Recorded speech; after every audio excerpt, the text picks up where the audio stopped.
All right, y'all thought that I might be fibbing. This is proof right now. The Letterman Podcast. We have one sponsor only, but it is Rupert G and the Hello Deli. Thank you very much for sponsoring our show, Rupert. It's my honor, Mike. La, la, la. Welcome once again to the Letterman Podcast. My name is Mike Chisholm. Okay, we got Nick Prueher on here today. Nick Prueher is what is Nick? Well, first and foremost, he was a researcher and head researcher and segment producer for Late Show with David Letterman for years. Okay, we're talking like 99 to 04, 05-ish in that area. And Nick, so great that we have Nick on here to talk about that from Late Show, but he has gone on to do so many other cool things. And I would say that he's a performance artist. He and his comedy partner, who is known from grade school, they've been best friends for so long, Joe Pickett. And they founded, and the reason when he left Letterman was they founded the Found Footage Festival. If you know what I'm talking about, you know, and you get it. And you're like, holy cow, that guy used to work for Letterman? Yeah, Nick used to work for Letterman. The Found Footage Festival is an incredible thing. We go into it in the episode here today. But I mean, lots of little Letterman stories here and there. We're going to have Nick back on and we're going to get him to, like, he's got a whole pile of stories that we can go through. But we talk about that. We talk about the Found Footage Festival. Nick and Joe were the subject of a documentary a couple years ago called Chop and Steele. He and Joe have appeared on the Tonight Show with Jimmy Fallon and other places as well, to promote the things that they're doing. So really, really cool. I mean, I highly recommend that documentary, especially if you enjoyed Dave back in the day doing mischievous things. Okay. Nick and Joe have that mood, that down to a science, that sensibility. They have it down to a science, the things that they have done. And we get into it here. We talk about it throughout the episode, but I mean, yeah, they would get booked on morning news shows as fictional characters, and the news didn't know that they were booking fictional characters. It was quite amazing what they have done. I highly recommend the documentary. I highly recommend watching this conversation with myself and Nick Prueher. So grateful to have him on here. And yeah, without further ado, Letterman Podcast, proud to present Letterman alumni and amazing comedic talent, co-founder of the Found Footage Festival, Nick Prueher. Nick, I know I'm a little spastic in how I communicate sometimes, especially when I'm excited. This will be an episode where that happens a lot. I am so excited to have you on here. Chop and Steele is one of the favorite documentaries that I have watched in recent memory. It's so good.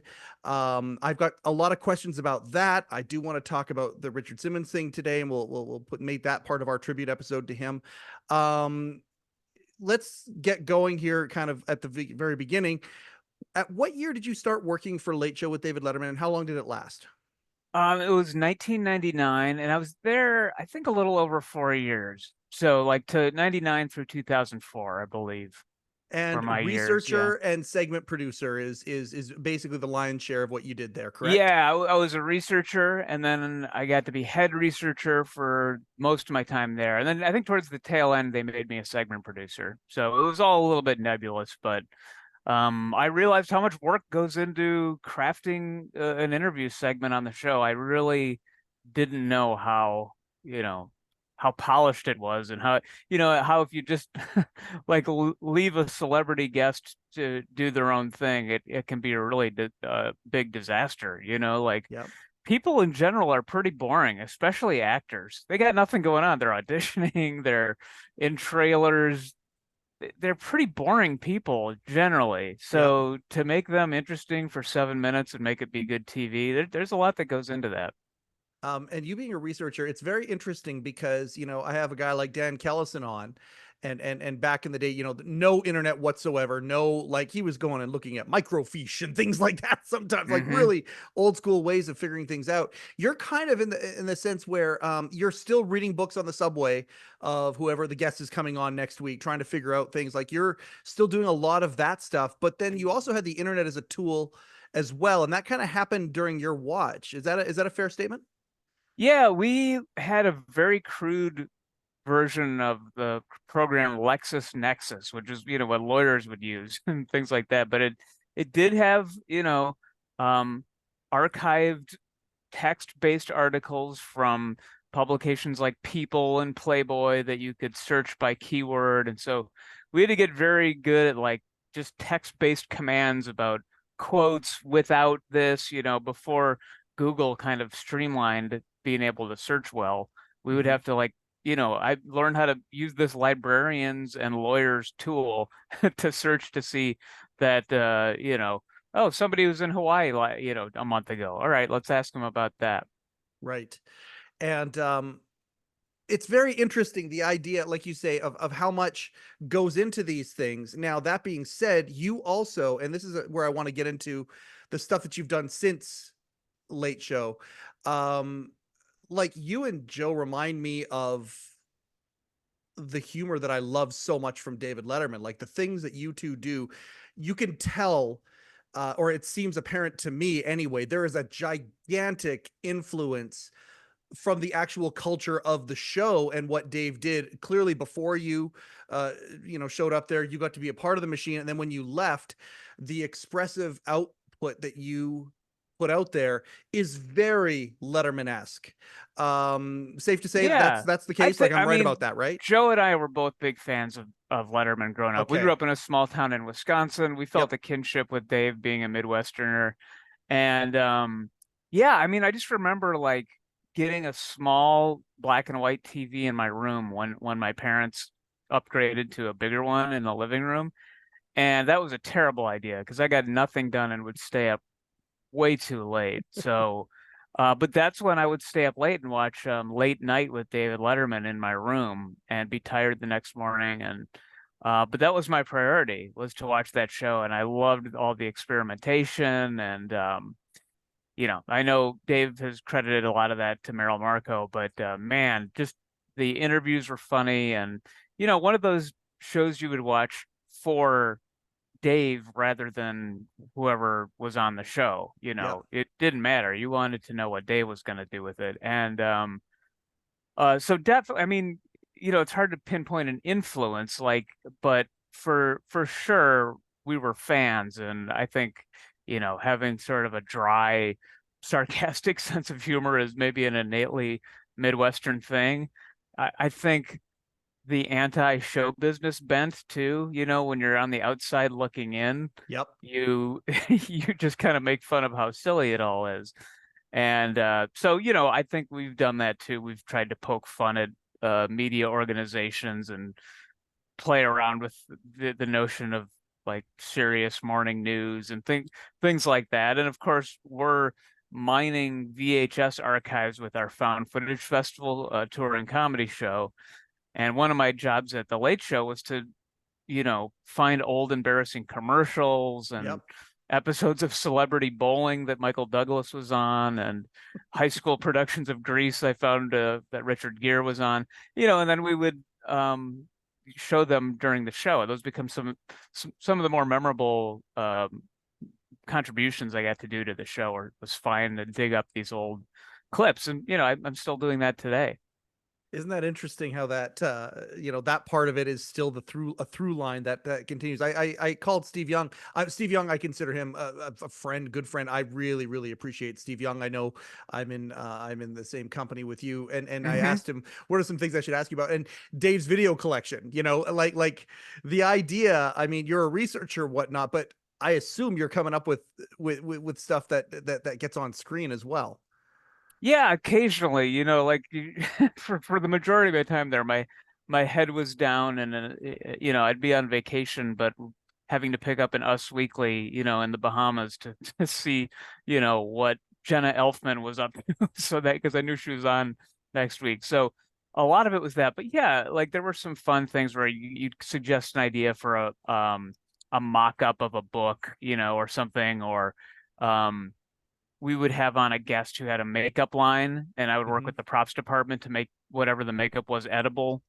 Um, Yes. Oh my God, I love that. Yep. that was fun. I remember when Tobey Maguire was on for Spider-Man.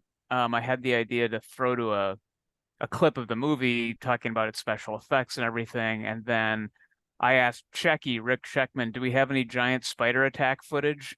The and he's like, what do you want? How big of a spider are we talking about? And an hour later he has three options of an old black and white monster movie. And so we'd throw to that with Tobey Maguire and not tell him, and then that got a big reaction. That kind of became a running gag then. Mhm. Whenever there was a big special effects movie, we'd throw to a fake clip from it. So those are some of the more fun moments. I remember probably the biggest feather in my cap was Ellen DeGeneres was coming on, and she had the germ of an idea for a bit. She said that um, my premise is I don't want to plug myself. Everybody does that, so I'm going to plug other people's projects that I like.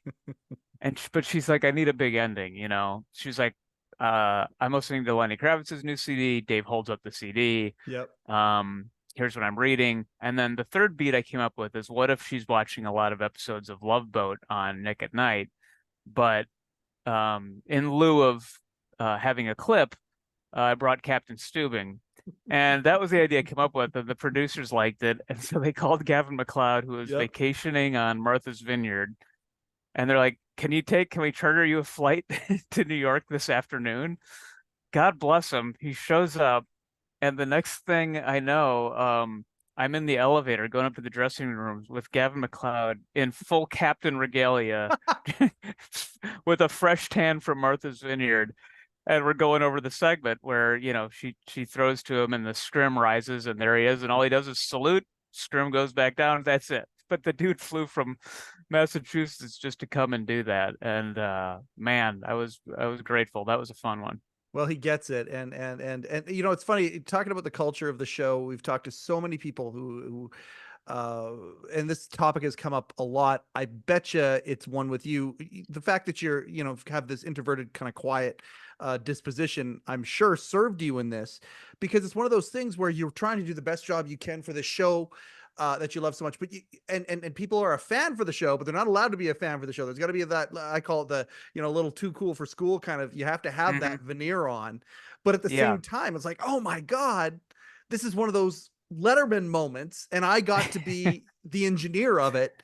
There must have been times where you were like, just became hyper present going, I can't believe this is my life right now.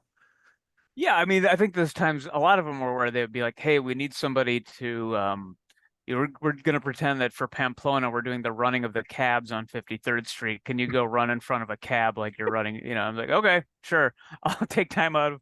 I'll be here later tonight working on tomorrow, but I'll go do that." Yep. Or like, we're doing a game called "How many people dressed as cats from Broadway can we fit into this storefront without telling them?" So next thing you know, they're fitting you with a dance belt and wardrobe, and you're Yep. you're and so those were the moments where you're like, oh yeah, I'm part of this thing. And then of course people in high school and parents are like, I know him and he's on the TV, like as if as if the behind the scenes stuff I did wasn't more involved or more important. But so those were fun times where you got to act and be part of a sketch, and then yeah, to come up with a bit that you knew would go well. And I think the more you're at the show and you more you get the culture of it, the more you Yep. could like think in that respect. And you know so much stuff you came up with didn't get used, but there are those like ones that you're especially proud of that they ended up doing. Well, I want to talk to you about that too. Like, I mean, like again, I've already kind of pre-asked you to come back again, so you and I can go and dive into even more. I have so many questions for you that are all linked together. I'm gonna go to the Found Footage Festival because again, genius. I've seen, it's just your stuff appears in video feeds and things like that of mine. I'm sure that you get that a lot because I mean, what you and Joe have created over the last, what is it, 20 years? Are you 20 years almost Yeah, it's since our you've been doing 20th the show? anniversary of our touring comedy show, Found Footage Festival. Right? And I want to talk to you about that. I One of the things that I've asked some of the pants people that are currently there, and then obviously Shecky before he passed, the tonnage of material that show, that late show created, that never made the air. I mean, it's huge. And a lot of it is very, very, very good stuff that holds up. That's just one of those things that just didn't get on for time. If a segment went too long, or Dave decided he wanted to tell a personal story or whatever, and then it gets vaulted, it's archived. I'm certain that that must have crossed your mind. Have there been, I know there has been a few different Letterman entries into the Found Footage Festival over time. Oh Is that yeah. something that you've thought about more? Because there is a whole bunch of stuff that's just not hasn't been earthed. Yeah, I mean, okay, so when the show closed up shop, Steve Young and Tom Foster reached out and said, "Hey, do you want, we have all these VHS tapes from Dave's video collection, the segment where Dave would show videos that mostly I think Steve and some of the other writers had collected, and Yep. we just show like a clip." And I forgot that that was even a segment actually, but I was like, went back and watched the old ones, and I was like, "Oh, for sure, we will be the inheritors of Dave's video collection." So I stopped by the offices on the last week of the show and grabbed boxes and boxes of tapes from Steve and Tom and Shecky, and Yep. they're still in our office in Brooklyn, and we've gone through them. In fact, that year for our touring show, we did a segment called Dave's Video Collection, and it was all some of the highlights from the dozens and dozens of tapes we inherited, and one of the ones I remember getting that I forgot about was, I guess, when the show went to CBS, at a certain point, the writers solicited all the CBS affiliates around the country Mm-hmm. for their worst local commercials.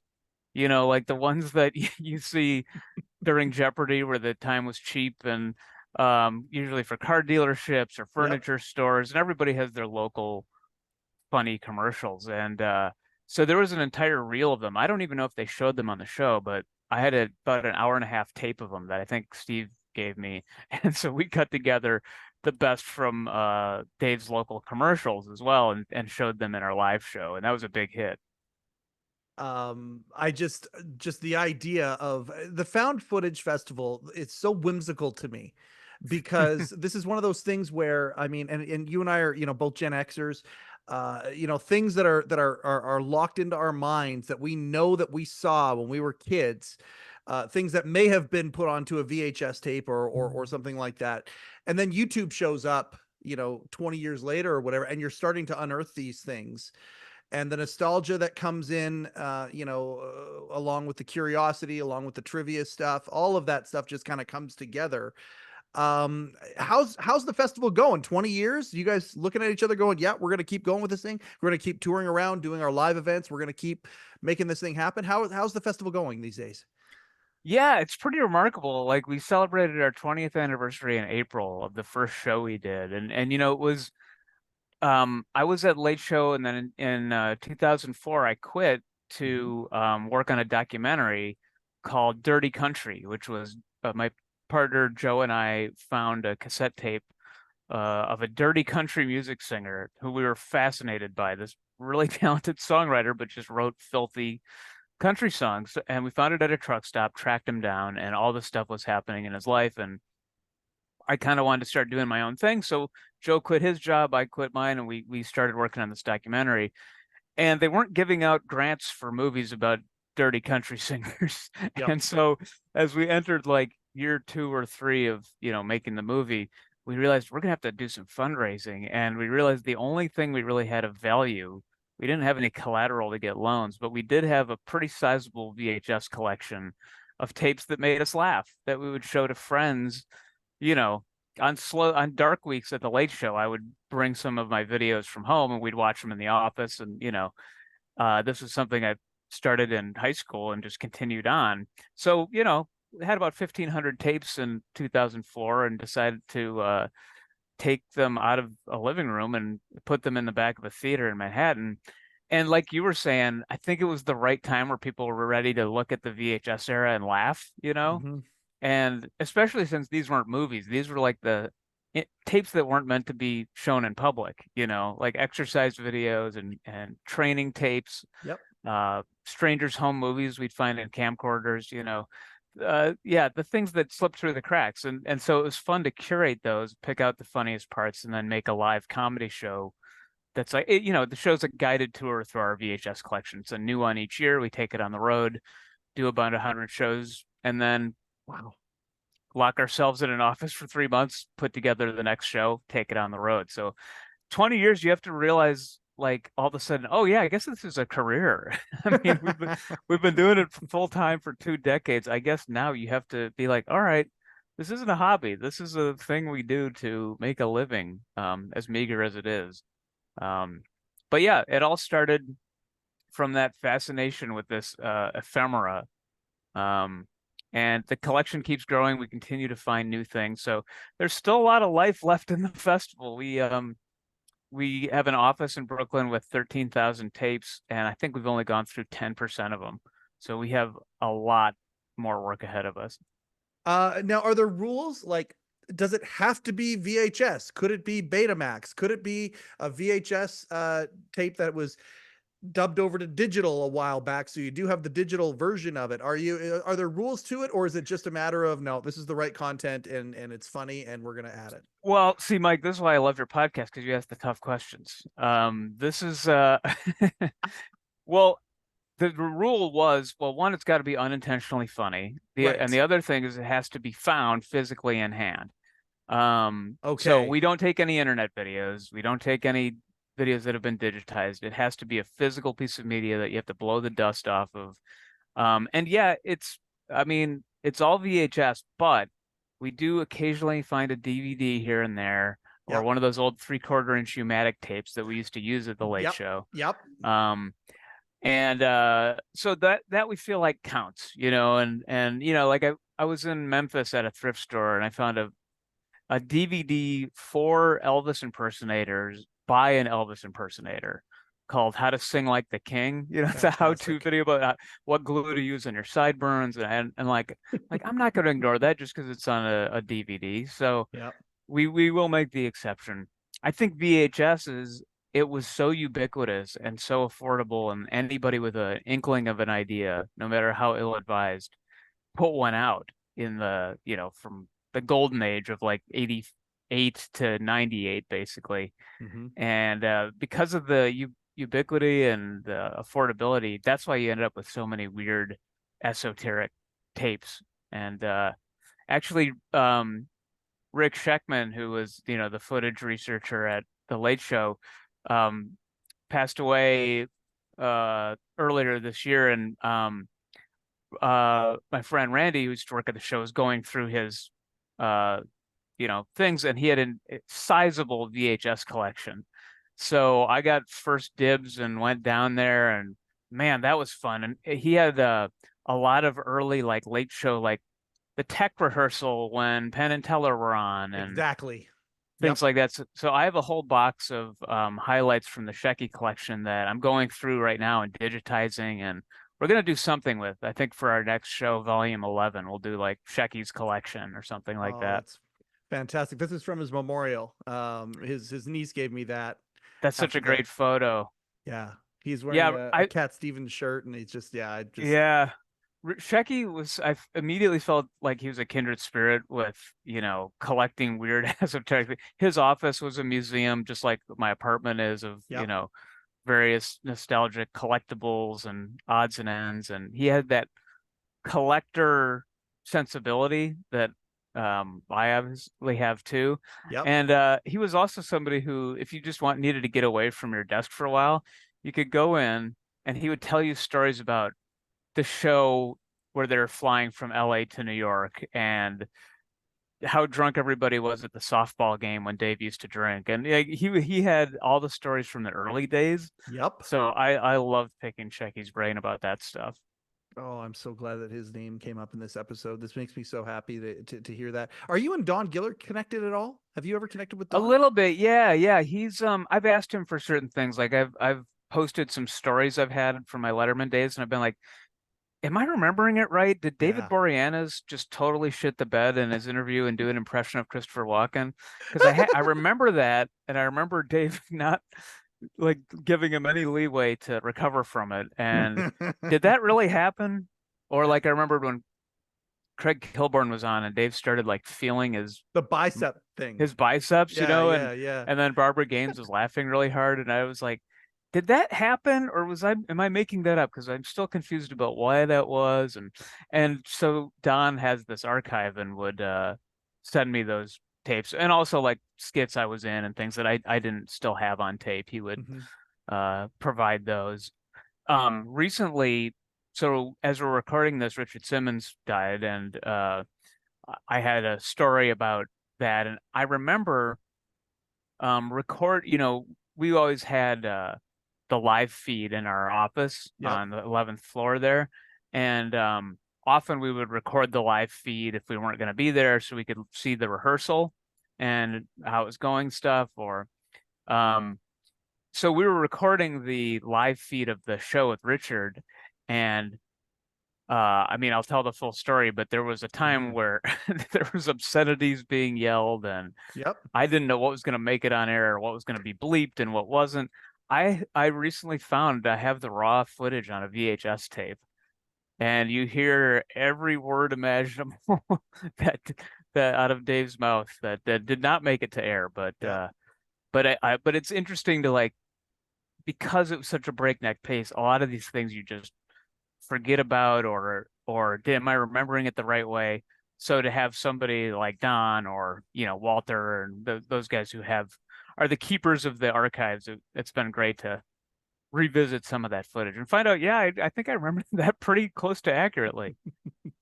I'm so glad that people like you are around to do this. Now let's build the bridge here and go from, all right, so researcher for Late Show, the sensibility, the comic sensibility, all of that, the skill set, the idea of, and I were you editing your own videos from tape to tape at this point as well? Like had you kind of gotten into that part of it while you were still at the show? Yeah, I mean, I would, you weren't allowed to touch the editing controls due to union rules. So you would Sure. be down there saying, cut this, let's go to a close up of that. You'd sort of be directing the edits, Yeah. but couldn't actually. But I was an editor. I went to college for filmmaking, and so Okay. yeah, I'd been editing my own movies and our VHS clips for years at that point, just for friends and things like that, and for fun. Short films we made. So I knew how to edit. And yeah, we did start doing like tape to tape A/B roll. That's how I Yeah. learned in college. Yep. But then yeah, I was able to buy a non-linear editing computer um, while yeah, I think while I was in Minneapolis before coming to New York. So I traveled with that and was able to do my own editing at home. Would you ever make stuff and bring it in to entertain the folks at Pants? Yeah, I remember like yeah, just showing, the other people in the research office. We would have like during our dark weeks where we weren't taping, we would have some downtime. So we would have like a mini film festival of things. I remember bringing in Jack Rebney, the world's angriest RV salesman. He's otherwise known as the Winnebago Man. Yeah. Um, you- if you haven't seen Winnebago Man, look it up for folks listening. It's we I worked as a PA on commercials in Minneapolis, and you always share the stories of the worst shoots you were ever on when you're on a film shoot. And we met a camera assistant who told us about a shoot he was on in 1988 for Winnebago RVs. It was a sales video about for our RV salesmen. Here's how to highlight the features of the Mini Winnie for 1989 for your potential customers. And the guy they got to host it, Jack Rebney, had a short fuse and a colorful way with words, and he kept losing his cool during this 2 week shoot. And luckily, like I did for some late show stuff, they kept all the crew kept the raw footage. And so he handed that over to us. We cut together our favorite angry tirades, and that became a big hit of our first touring show. And yeah, that was something I brought into the late show. And I feel like a lot of TV, like before Late Show, I was an intern at Mystery Science Theater 3000 in Oh wow. Minneapolis. Yep. And that was the same day too, where we would have a dark week. And like, I remember Mike Nelson brought in the William Shatner Science Fiction Awards where he does Rocket Man. Yep. And I hadn't seen that one. And then I was bringing in like this home shopping footage I'd found in college that was taped live off the air, and showed them Jack Rebney too. And and then I remember I think Zoe Friedman called us into the office one time because she got a copy of the Pamela Anderson Tommy Lee video. Yep. So watched that in my workplace. That couldn't happen now. But uh, when the South Park greeting card came around before they had a show, the Yep. Spirit of Christmas, Yep. those tape trading. We were part of this tape trading community in college, and then it feels like a lot of people on television were also part of that. Yes. So if there was a news blooper reel that somebody made, at an affiliate, it would end up and get passed amongst TV people. So yeah, it all felt like a continuum. And I mean, you're making me smile so big about Shecky right now, because I miss him every single day. Like, this show doesn't exist without Shecky. Shecky was my, Hmm. he was my consigliere. That was what we intentionally named him for this thing. And again, it's the same thing. Like, we're into the same things except from different eras. Like, we collect things that we love, but just from different eras, but they all link up. Shecky, obviously one of the biggest film traders in the world and footage traders in the world. Like, I mean, he had a company around it, all that, but a cinephile, and one with a point of view. And I love that. The point of view with you and Joe, again, very Letterman-esque in everything that you do. But then in '04, you quit your jobs and stuff, and it's like, okay, we're going to turn this thing into a thing. And now the performer part of you needs to kind of come out. And yes, you had done some of the extra things, being on staff for Letterman, that kind Hmm. of a thing. Um, did you always know that you had the performer part of you, and that was a muscles that you enjoyed to stretch? Did you always know that, or was that something that just was built out of necessity? Yeah, I mean, I was given way too much positive reinforcement as a kid. My parents were a little too supportive. And so I You was can do always, anything. You can yeah, do it. exactly. I know. I had to come cry. It all reality had to come crashing in, but it happened later than for most. So yeah, I was in all the plays in high school, and Okay. then right out of during high school and in college, I wrote for The Onion, and then I was in Comedy Sports doing improv comedy, which so that was I was getting paid in high school $200 a night to do Friday, Saturday nights, do uh improv where you didn't have to really rehearse. I just thought it was the greatest thing. Sure. And then, in college and then post college, we Joe, my partner in Found Footage Festival, and I would do a lot of short films that we would act in and things like that. So it's something I've always enjoyed doing, and the I kind of realized how much I missed it once we started doing, 100 shows a year and Yep. like performing. It was kind of like, oh yeah, this is a fun muscle to exercise again. So I think, like now that I'm 48, the travel part of the touring is a little more exhausting. Sure. That the novelty is worn off, but it's still really fun to do the whole reason we started doing Found Footage Festival, which is to do a show and tell. It's like I found this incredible piece of footage. I can't wait to show it in a dark room with a bunch of other weirdos. Yep. And that keeps you coming back. You're usually exhausted at the end of a tour, and that's kind of where I'm at right now. We just Yep. finished up our Volume 10 tour, and so we'll take some time off, but then I know I'm going to get an itch to get back out there. And I've already found some new footage that I can't wait for people to see in a live setting. So we'll get back out and do it again. Oh, that's fantastic. And I mean, I've heard about some of these. I need to come out and see it. I need to be a part and patronize the event. I want to make sure that I become part of it and support it that way. But I mean, just listening to Steve talk about, because I know Steve's opened a couple of times, or he's done a couple of Yeah, appearances on there. I was so, because I didn't know Steve that well at the show. We would interact a little bit, Yep. but everyone's just so busy, just keeping their head above water there that there wasn't a lot of socializing.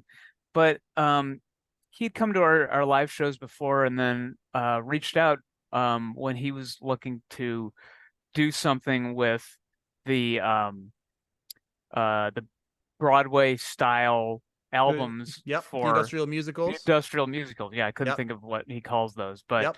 yeah. And so we had him on our YouTube show VCR Party, and he showed some highlights from the few videotape or filmed examples of that, and we got to talk about the book and about the documentary, and yeah, then he came and opened for us and built it into a full live show and was looking for like, just kind of like, how do you do it? What are the good venues for this? And, Yep. over the 15 years we've been doing it at that point, we developed contacts and knew like, oh, you got to go to the Loft Cinema in Tucson. They'll love you there. And so, I just provided him with some contacts and made some email introductions to those folks. And yeah, it's been fun to see that show grow and get to know Steve better. Have you heard any of his latest musical offerings? Oh yeah, I've been following all his songs on and yeah, I mean what a creative, talented guy and one of the few people who, the Late Show almost broke me. Like it's such a pressure cooker and people talk about it with SNL or whatever where it's Yep. just like, sometimes you're just not cut out for the long haul and it takes a certain personality to be able to like keep your sanity, keep your personal life intact, but also be able to deliver for the show, And towards the end of my time at Late Show, I just was feeling like sort of a shell of myself in terms of like personality and just creative juice, it was all going into the show, which Yeah. is I love the show. I love Dave. I don't regret that at all, but I just kind of for me it was time to do my own thing. And I always admired people like Steven who could like sort of keep a level head in the middle of the chaos and be able to thrive. I want to go to Chop and Steele here, and then we'll finish off here, and then you're going to tell me that story that I can add to the other episode, and we'll go from Okay. there. I appreciate it if that's okay. Yeah. Yeah. Okay, so this documentary comes out in, is it 2022, 2023? Chop and Yeah, Steele comes out. 2023 last year. Yeah. Okay, so along the way as you're growing, um this brand, this unique, one of a kind, I guess unique and one of a kind are the same thing, event, with the found footage festival, these appearances start happening, and as the appearances start to happen, it seems to be the narrative is certainly on local morning news, but I'm certain that there are other things that you would do this as well. You and Joe started to tinker a little bit with things and move into the realm of comedy, into the realm of the stuff Dave would do back in the day with some of either his man on the street, or he would send, staff members to a certain place. Certainly, when you look at Stephen Colbert's early stuff for Daily Show, the correspondence there, you start to kind of move into these areas here where there's some trolling going on, and it's some of the funniest stuff I've ever seen, to the Thank point you. where a documentary gets made about it. You guys show up on America's Got Talent and all of those things. I've got a Yes. couple of Yeah. questions about this. I want to talk about that, the impishness or the mischievousness there. But I thought it was a very interesting choice that you didn't mention your Letterman background in Chop and Steele. You didn't mention that there, and I was curious if that was a cut. Was that a conscious effort or reason for that? I don't think so. I mean, I'm sure I talked about it. We were followed around for 4 years by the filmmaker, Yeah, Ben Steinbauer. And, we didn't make the movie. It was his movie, but we're the subjects of it. And right. so I'm sure I talked about Letterman. I'm sure it came up. It always does. It was such an influence on me and Yeah. a huge part of my life. And anytime I meet somebody new or I'm talking to somebody at a bar or something, a story will come up from the show. And Yep. so I'm sure it came up, but maybe just for whatever editorial reasons they decided not to include it in the movie. But yeah, Joe and I have known each other since we were 10, and we have nothing left to talk about. So, but we are never more than 3 feet apart. While, so since high school, we've been daring each other to, be idiots in public, And I think the key is, and the thing that might separate it from some other pranks or whatever you want to say, is the joke is always kind of, I mean, we're the idiots, right? Like we're the Sure. ones who mostly look stupid in the process. And so yeah, I mean, Joe would pay me $15 to come in late to a college class on crutches and just tell the guy got in a fight. This is college we're talking about. I'm paying to go to school there, and it just became this series of things where we dare each other to say things while boarding a plane that would just deliberately waste people's time, and this is not for camera. It's not for anything. Yep. And I think it was 2010. We were on the road, and our buddy Mark had just gotten laid off from his job, and we would bring friends on the road with us occasionally just to break things up. And we said, come on the road. And he helped us orchestrate this idea for doing a local news appearance as somebody other than who we are. Like, we'd been on the road for 10, 11 years at that point, and would go on to promote our found footage festival gigs. And we'd go on like Wake Up Sacramento, and we'd get there at 6 a.m, show a couple funny clips and say, hey, come on out tonight to the Crest Theater and come see us. The way a comic would do. A lot of stand-ups would go and do these. Yeah. And so we did those for years, and we hated it because you'd have to get up really early. And then we were like, who's watching the show? Like farmers? Like, I didn't know who was up that early to watch one of these shows. And a lot of times they would get the name of our show wrong. A couple times we'd show up and they forget we were coming. And it was just so as an experiment, we thought, like, what if we pitched fake characters? And with our buddy Mark, we said, let's pitch a yo-yo expert who's for Earth Day promoting environmentalism through yo-yoing. And then we would rehearse and come up with all the ways he could, for one, Mark couldn't yo-yo, so we'd have to write ways around that. His yo-yo was in the shop getting greased, so he would describe the tricks, or he would, get sidetracked and talk about a recent divorce and things like that. And it made us laugh. And this was not for any sort of, we were not expecting to show this during the show. It was just for fun to break things up on the road. And then one of those blew up. One of the news station, it was just on their, archived news things, and somebody found it. And then all of a sudden we're getting emails from like Paul Rudd and Bill Hader being like, through the fake yo-yo website we'd set up that sponsored him.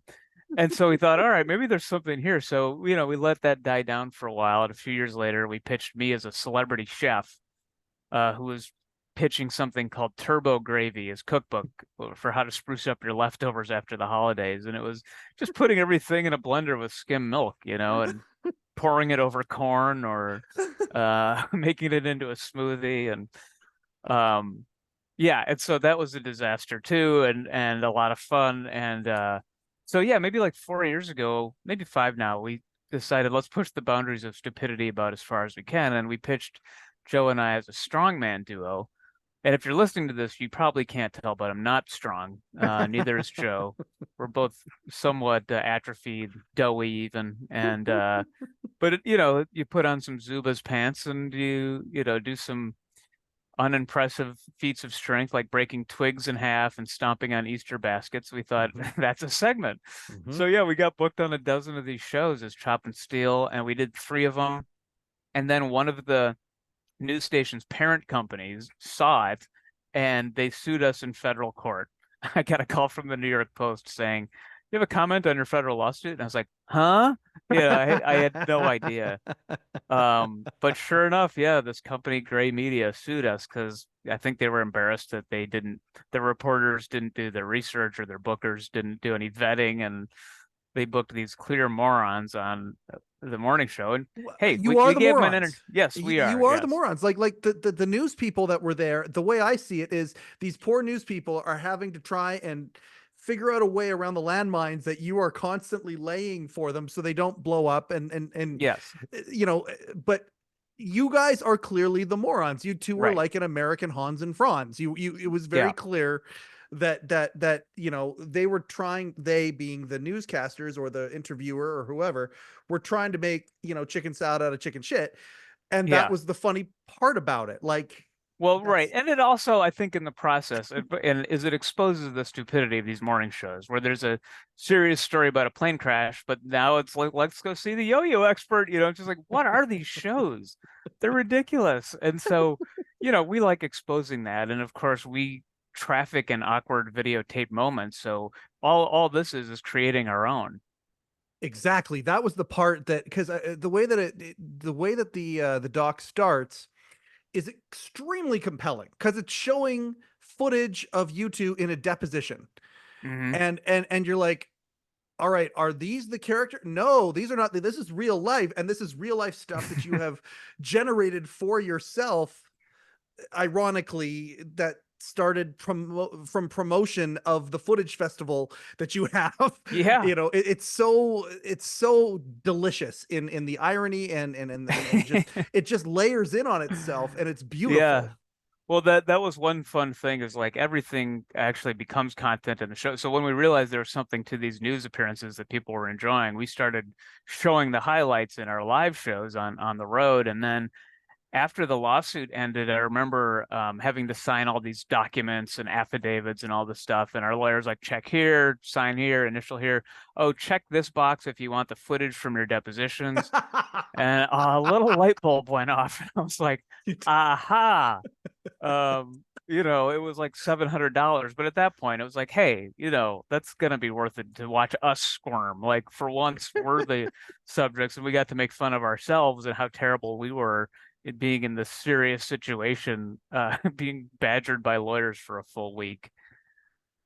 And it's so funny because the parts that you chose to show in the doc make it look like, because it's so simple and it's ridiculous, and both of you have this amazing gift of being able to pause, and it's either a real pause legitimately, or it is goddamn hilarious. Like, it is so funny the way that he describes a strong man. Yeah. Oh, that was just Joe floundering. He's like, it's a strong man, because they're asking about the semantics of things, and you're like, well, if I have to, it's like the whole thing about poking a frog, like when you dissect it, it's like with a joke, you can't explain it. No. So they're like, tell us about the Zim Zam Yo-Yo Corporation. Like, well, it didn't exist. And they would say things like, did Chop and Steele have a performance in Lehigh Valley that weekend? And we'd be like, well, they're not real, but in their minds, they did.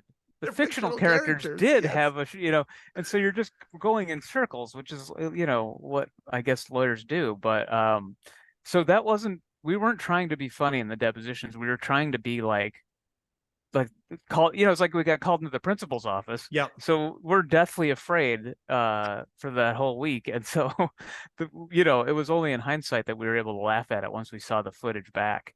Yeah. It's fantastic. I could go, there's going to be people who are very upset with me for not asking you more Letterman researcher questions. And I know you got a ton of them. You got topics and stories. I know you got a ton of them. We'll get you back on to talk about that. Sure. I want to talk about the Richard Simmons thing. But before we kind of get to that, I'll shoot an outro and then we can do the Richard Simmons things separate, if that's okay. We're okay for time? Yeah. Good. Okay, I appreciate it. There's one other thing I do want to ask you about, and I'm asking you real time here with the camera on. Have you heard of King of the Z's? Do you know what King of the Z's is? I don't know that. No. Okay, King of the Z's. And I mean, I know we can find it on VHS, but it has been digitized for convenience. Okay. However, one of the OG writers for Letterman, his name is Steve Weiner, and he had a partner named Carl Tiedemann. They were writers on the first year. Actually, Steve is who got Shecky the job there. Good friends. Okay. I've become good friends with him since starting this. There's two things that if Steve were responsible for writing for Letterman, that would probably be at the tippy top. It would probably be these two. Number one is the glass breaking behind Dave. That was an original viewer mail joke that Steve wrote, or Steve and Carl wrote. Wow. Yeah. And then again, he was there for 13 months, whatever it was. But that's one thing that was there the entire time. The other thing was these two guys are the guys who brought Calvert DeForest to Letterman, to Dave and Merrill's attention. Wow. Yes. He was in their New York, NYU student film called King of the Z's. Okay. And they said, and they made up for the movie, they made up a production company, like the whole 9 yards. Like they really went deep on this thing, and Calvert's in the whole thing, that sort of thing. So Steve and I have been trying to figure out the best way. Like, we want to do it here on the show somehow. Maybe we do a commentary over it. Maybe we do, watch it and then something else. Yeah. Okay. So there we go. That would be fun. I'm on board for that. Okay. So anyway, I'm just throwing that out there. You hadn't heard of it. This is a piece of found footage that, in my mind, everybody in the Letterman universe, or a lot of people in the Letterman universe, the OG Letterman universe, would love this, because That's Hal Calvert. Yeah. Yeah. So We anyway, got to so watch this. I mean, we have Calvert's couch potato workout on VHS, of course, but don't know King of the Z's. I'm excited to see it. I'm a big yeah. Calvert fan. There we go. So this is earlier on. So you and I will talk off book about that. Okay. Okay, so that sounds great. How has your life changed since the documentary came out? Has it changed? Has there been any a renewed resurgence with the festival? Has life changed at all? Well, we're seeing more people show up to our live shows. So I think it helped spread the word. It's a pretty good primer on what we do because it's hard to describe. I mean, 20 years into it, we Yep. call it the Found Footage Festival, so people think it's a film festival, and it's not. It's just a 90-minute comedy show Yep. with clips in it. So, I mean, we got our work cut out for us.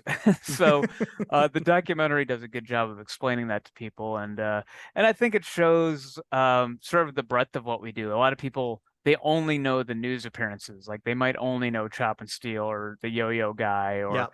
they might or some people might only know about Found Footage Festival or our YouTube show VCR Party and not this news side of it. And certainly I don't think many people knew about our personal lives before. Yep. But you know, somebody follows you around for 4 years, you do have to get pretty honest about things. So yeah, it's I think it's just given people a fuller picture of what we do. It's certainly gotten the word out to people who didn't know anything about us before, and we're like, "Hey, where have you been all my lives?" So Yeah. it's been fun. You know, I think indie documentaries aren't what they once were, where they could, you know, get sold and open Sundance and all that stuff. But Yep. people are finding it, and it's a good little document of that time in our lives. Is there anything that you and or Joe wish would have gone in there that didn't get in there? There was a oh yeah, there was one time where I was playing I have a 1978 McDonald's board game that's actually fun. It was you're having to like make menus and then put in little marbles to show that you're the first to complete it, and that was riveting footage. Didn't make the final cut, so I have a bone to pick with the filmmaker on that one. Do you know Adam Nedeff? No, I don't think so. I got to connect you to. So Adam Nedeff is probably, oh man, I don't even know if you call him the Don Giller of, because he is essentially he might be the Don Giller of game shows. Oh, And okay. he's awesome. He's around our age. He's just he's a historian. He's in the game show business as well, but also is like an archivist on site. Now he has the most incredible collection of home game versions of these game Oh, shows. Yeah, okay. So I'm watching nice. you on this documentary going, I need to connect you and Adam. If you don't Adam don't know each other yet. I Yeah. feel like there's something very, very cool there. He's been on the show here and we talked about Dave's involvement in game shows and Morty and all those guys back in the day. Yeah. But anyway, I'd like to connect you two about that. I appreciate you giving up your time here today. We're going to have you back. I can't wait. I would love to collaborate. If there's ways I can collaborate with you guys, I would certainly love to. I feel like Absolutely. we're all cut from the same cloth. Yeah. And so I just want to say thank you very, very much for taking time to come here today. The Letterman Podcast is one sponsor only, and that is hello-deli.com. Rupert may not own the deli anymore, but that's okay. He still has hello-deli.com, the only place where you can buy Late Show with David Letterman official merchandise, hats and mugs and shirts and all that crap. Get some for you, get some for people in your life. It's vintage, it's throwback. It's do you have any Rupert stories, Nick? I assume you would. Well, at one point they named a sandwich after me because I would call in every day and get a peanut butter and jelly on whole wheat cut into 4 triangles. And so eventually the other folks in the research department were like, you got to make this official. So I do still have the laminated Hello Deli sign that says the Nick Prueher, and it's peanut butter and jelly on whole wheat cut into 4 triangles. Fantastic. Yeah, Rupert is gonna wasn't my peak health during my late show years, but that sandwich was pretty damn good. Rupert and Irene are out of town right now, but they watch all of these, and anytime we mention the name, both of them, both Rupert and Irene, freak out, and they love it so much. So he's gonna love recalling that. That's gonna be Yeah, great. well, yeah, I love going down to Rupert's every day, and I was at the going away party, the retirement party, and Yeah. remember talking to Rupert and said he's going to do a lot of fishing in Florida, and I was like, God bless you, you've earned it. Yeah. So hope they're doing that. And speaking of late show merchandise, I got this at Checky's place too. I don't know if how well you could see it, Oh, look but at the Stein from the anniversary party. Yeah, this is the anniversary party Stein. And there's one other, oh yeah, there's just some other odds and ends. The let's see. Yeah. This is the Oh, swizzle stick. yep. Commemorative swizzle stick from late night. So yeah, and I got some crew jackets and things from back in the day. I have all my old crew jackets and heart surgery t-shirts from back in the day, but I didn't have any late night stuff, so it was cool to go through Shecky's collection there. Absolutely. And it's funny, I would talk to him about his jackets, and the late night one was one of the only ones he liked to wear still. He loved to Hmm. wear the old OG one.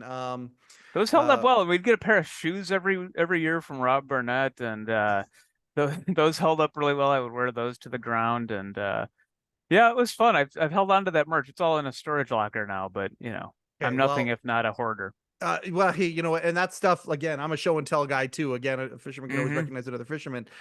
In the future, if ever you want to do a show and tell, we had that with Jeremy Weiner. We did an episode with Jeremy Weiner not too long ago where he had this box and he knew everything that was in the box Hmm. was all Letterman stuff, like pencils that had gone to space and come back and all that. But he hadn't opened them in years, and so Mm. we did an entire episode where he just went through that box Nice. and Oh, that would be fun. it Yeah. was a really really fun episode, and anytime Okay. somebody wants to do that, let's do that. Okay, I'm gonna finish this part off here and we'll do the other part in a second. Thank you so much for taking time out of your schedule to come on here today. I can't wait to have you back, Nick. That would be super fun. I was a very small cog in the wheel of the Late Show, but everybody's got stories. Everybody's got stories, and working as hard as they can to put something extremely valuable to so many people on. You are a part of the fabric of this show. Thank you so much. This has been another episode of the Letterman Podcast with Mike Chisholm. Coincidentally, I am Mike Chisholm. Thank you and good night. Overcoat and underpants.